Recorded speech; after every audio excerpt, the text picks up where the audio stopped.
The battlefield was a desolate stretch of ash-gray plains, littered with the wreckage of shattered vehicles and the bodies of the fallen. Smoke curled upward in lazy tendrils, illuminated by the dim, flickering light of a distant sun. Sergeant James J. Carter lay slumped against a jagged piece of debris, his chest heaving with labored breaths. Blood seeped through the torn edges of his armor, pooling beneath him as his vision swam. The pain in his side was sharp, but it was the weight of failure pressing on his chest that hurt more. His squad, his brothers and sisters, were gone, vaporized in the Kreven's ambush. He was the last one left, and he knew it. A guttural, rasping laugh broke the silence. Carter forced his head to turn, ignoring the searing pain that shot through his neck. Standing several yards away were 3 Zarnak soldiers, their tall, sinewy frames encased in shimmering silver armor.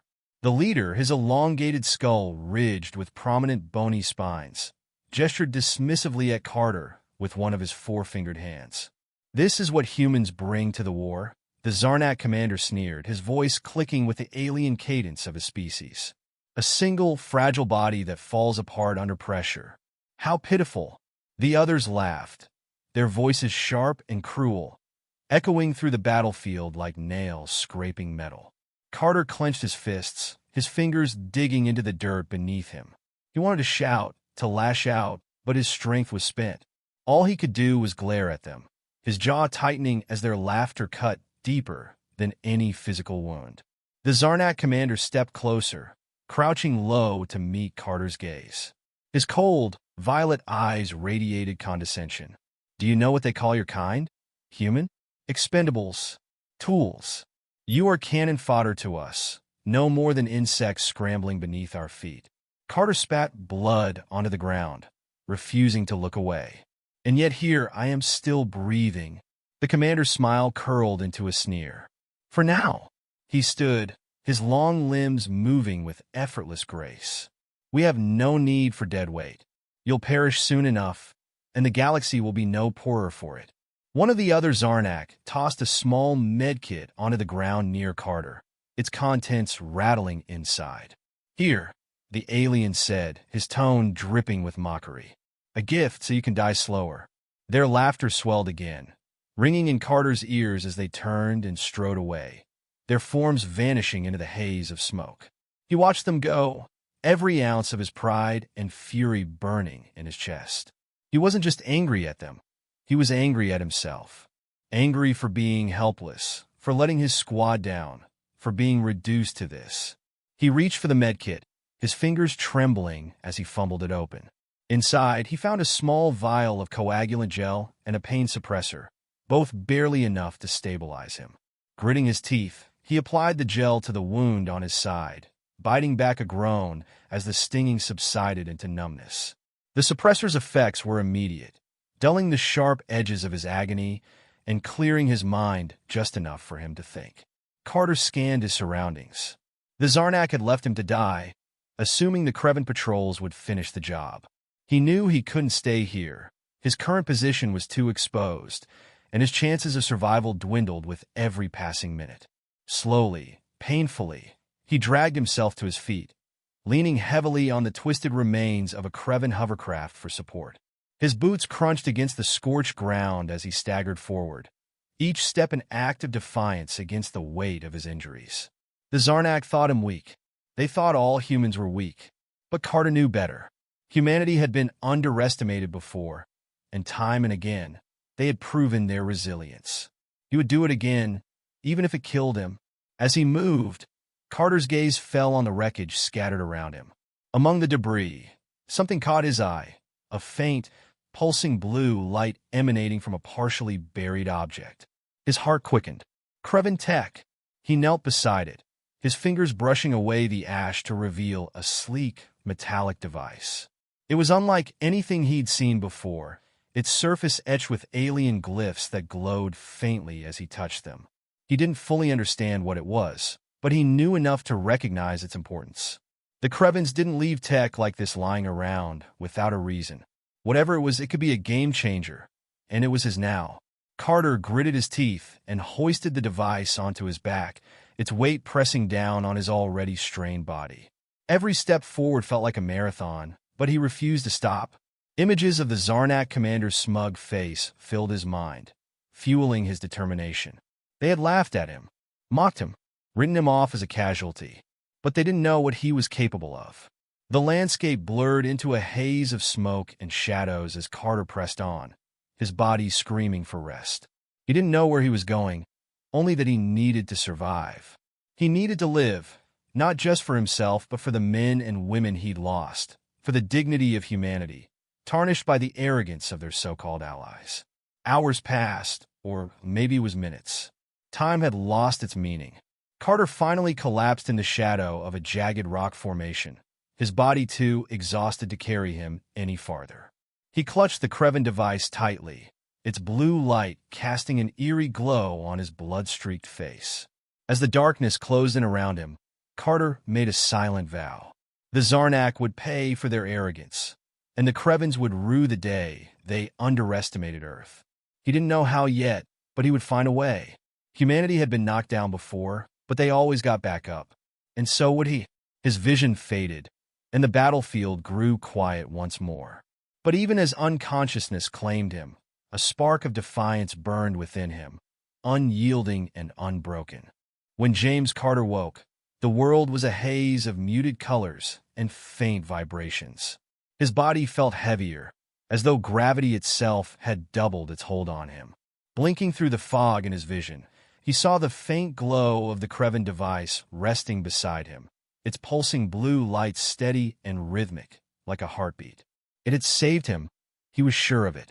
Though he couldn't recall how, he knew that whatever technology lay inside the device had fused with him, its alien mechanisms now intertwined with his body. The pain in his side was gone, replaced by a strange warmth that coursed through his veins. His hands trembled as he pushed himself upright, muscles that had been screaming in agony now moving with surprising ease. He flexed his fingers experimentally, watching as they responded faster than they ever had before. His mind, too, felt sharper, more attuned to the environment around him. He could feel the faint hum of energy from the device, as if it were communicating with him in a language he didn't yet understand. Whatever this thing was, it had fundamentally altered him. Carter ran a hand over the armor plating on his chest, noting the subtle changes to its texture. He couldn't dwell on the implications of this transformation, not yet. The battlefield was still dangerous territory, and survival came first. The Krevens might not be nearby, but they wouldn't stay away for long. He needed a plan. As he scanned his surroundings, fragments of the Zarnak soldiers' laughter echoed in his memory, sharp and mocking. His jaw tightened. The Zarnak had left him for dead, certain he wouldn't last another hour. But now, with the Kreven tech coursing through him, Carter felt something he hadn't in those desperate moments before: power. And with it came clarity. This war wasn't just about survival anymore. It was personal. The Zarnak thought humanity was expendable, disposable. He was going to prove them wrong. In the distance, Carter spotted a rocky ridge rising above the flat terrain, its jagged edges offering some semblance of cover. It wasn't much, but it was a start. He moved toward it, testing his newfound strength. Each step felt lighter, smoother, as if his body had been re-engineered for efficiency. By the time he reached the ridge, he had begun to piece together the fragments of his plan. The Zarnak had a forward outpost several miles away. Carter had overheard its location during a briefing back at base, long before everything went to hell. It served as a critical waypoint for their operations in this sector, but its defenses were minimal, an oversight born of the Zarnak's arrogance. They hadn't expected any Kreven forces to penetrate this deep, and they certainly wouldn't expect a lone human soldier to come knocking. Carter crouched behind a boulder, gathering what supplies he had left. The Kreven device, slung securely across his back, pulsed faintly, as if urging him onward. He wasn't sure how much of its power he could tap into, but he was determined to learn. The Zarnak had underestimated him once. They wouldn't get a second chance. As night fell, Carter made his approach. The outpost loomed on the horizon, its metallic spires jutting upward like the fangs of some ancient predator. The Zarnak had built their structures with efficiency in mind, their designs angular and sharp, devoid of any aesthetic pretense. From his vantage point, Carter could see the glow of energy shields shimmering faintly around the perimeter. Zarnak's soldiers patrolled in pairs, their movements precise and calculated. He took a deep breath, calming his racing heart. This wasn't just about revenge, it was about survival. The Zarnak had treated humanity as tools, pawns in a game they thought they controlled. If Carter could infiltrate their outpost and cripple their operations, it would send a message not just to them, but to every other species in the Alliance. Humanity wasn't weak. They weren't expendable. They were adaptable, resilient, and dangerous when cornered. Carter moved with the silence of a predator, his enhanced senses guiding him around the patrol routes. The Kreven tech seemed to heighten his awareness, allowing him to anticipate movements before they happened. He reached the energy shield and studied its emitters, noting their placement and frequency. With careful precision, he adjusted a small device from the salvaged remains of his own equipment, creating a short-range interference signal. The shield flickered momentarily, just long enough for him to slip through unnoticed. Inside the outpost, the air was colder, tinged with the metallic scent of alien alloys. Carter kept to the shadows, his every movement deliberate. He could hear the low hum of Zarnak voices echoing through the corridors, their alien language sharp and guttural. He didn't need to understand their words to know their tone. They were confident, complacent. They had no idea he was here. Carter reached the central command room, where a group of Zarnak officers gathered around a holographic map of the sector. The image flickered with tactical data, highlighting troop movements and strategic points of interest. Carter's eyes narrowed as he recognized the outlines of human settlements marked in red, targets for Zarnak strikes. His fists clenched. They hadn't just betrayed him. They had betrayed humanity. He activated the Kreven device, its pulsing light intensifying as it interfaced with the outpost systems. Data flooded his mind in a torrent of information, overwhelming at first but gradually organizing itself into coherent streams. He could see everything: troop deployments, supply routes, even encrypted communications. The Zarnak were vulnerable, their operations riddled with blind spots they didn't even realize existed. The device fed him something else, too: access codes. Carter's lips curved into a grim smile. The Zarnak had underestimated not just him, but the very technology they thought they understood. With a few keystrokes, he initiated a sequence that would cripple their systems, rerouting power from their defenses to overload their energy cores. An alarm blared, cutting through the air like a siren's wail. The Zarnak officers scrambled, their confidence shattered as the room descended into chaos. Carter slipped back into the shadows, his work done.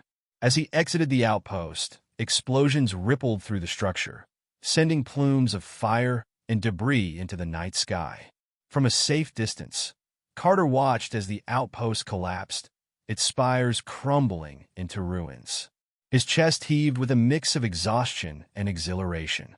The Zarnak had laughed at him, mocked his species, but they weren't laughing now. This was only the beginning.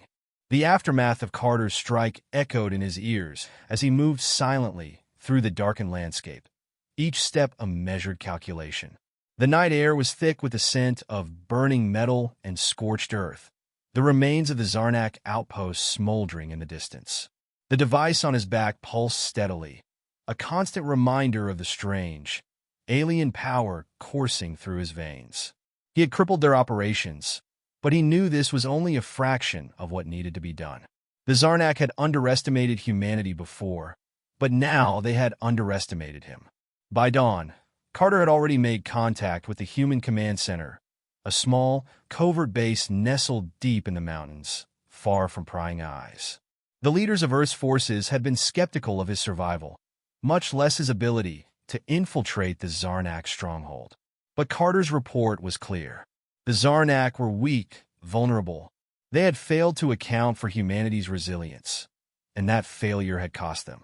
Inside the command center, a mixture of relief and skepticism filled the room.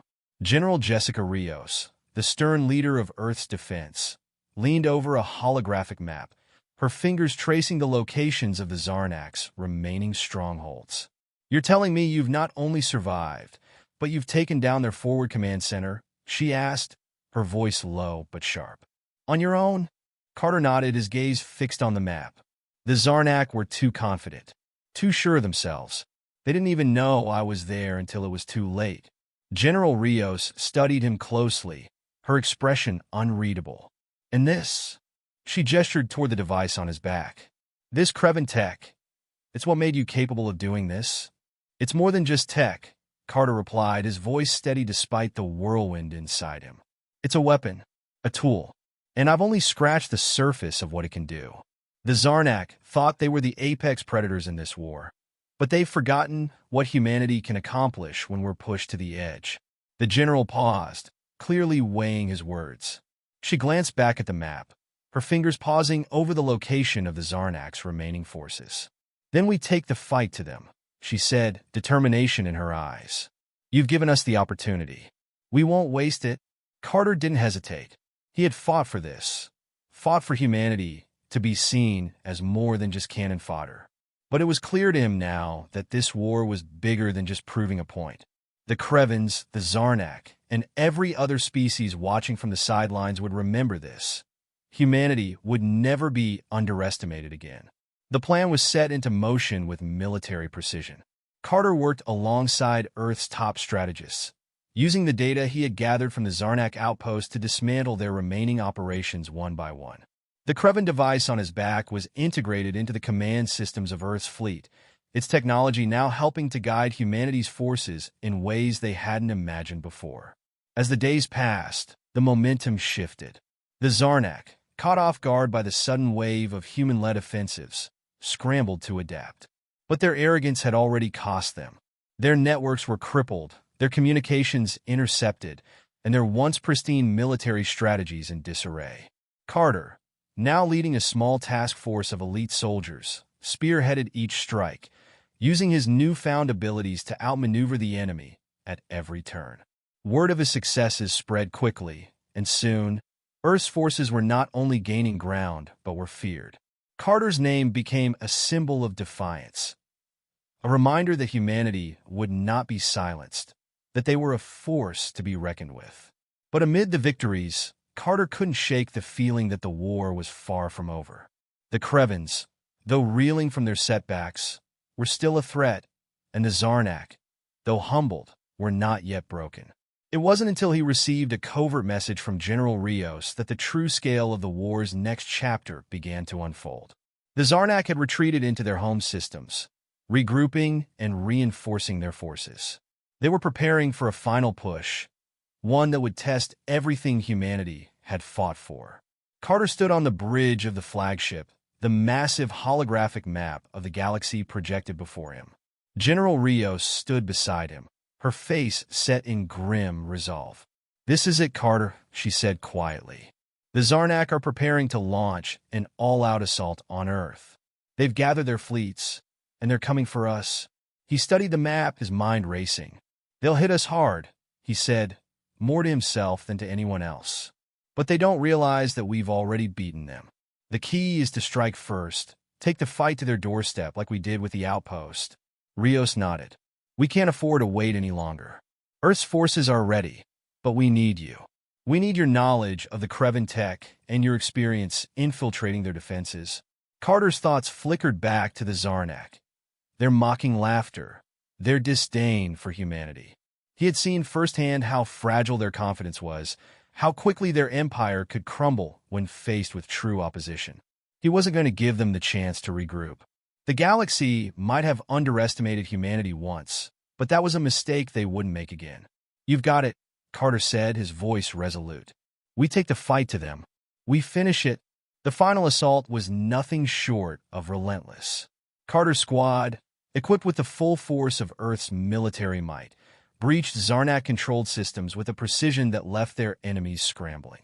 Every strike was calculated, every movement deliberate, as Carter used the Kreven tech to hack their defenses and disable their fleets.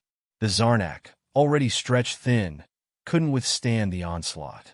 As the battle raged on, Carter's enhanced abilities allowed him to outpace and outthink the Zarnak at every turn. His task force cut through their lines, dismantling their forces from within. But it was when he reached the heart of the Zarnak command ship that the final blow was dealt. The Zarnak commander, the one who had mocked him, left him to die, stood before him once again, this time with a look of disbelief in his violet eyes. "You," the commander whispered, his voice full of disdain. "You should have died." Carter's expression was cold. "You thought we were weak." Without another word, he activated the Kreven device, sending a wave of energy coursing through the command ship systems. The Zarnak commander's smug expression twisted in agony as his ship began to implode from within, its systems failing in the wake of Carter's strike. As the Zarnak fleet crumbled, the tide of the war turned. The galaxy would no longer mock humanity. They would remember the name of Sergeant James Carter, and the day they learned never to underestimate Earth again.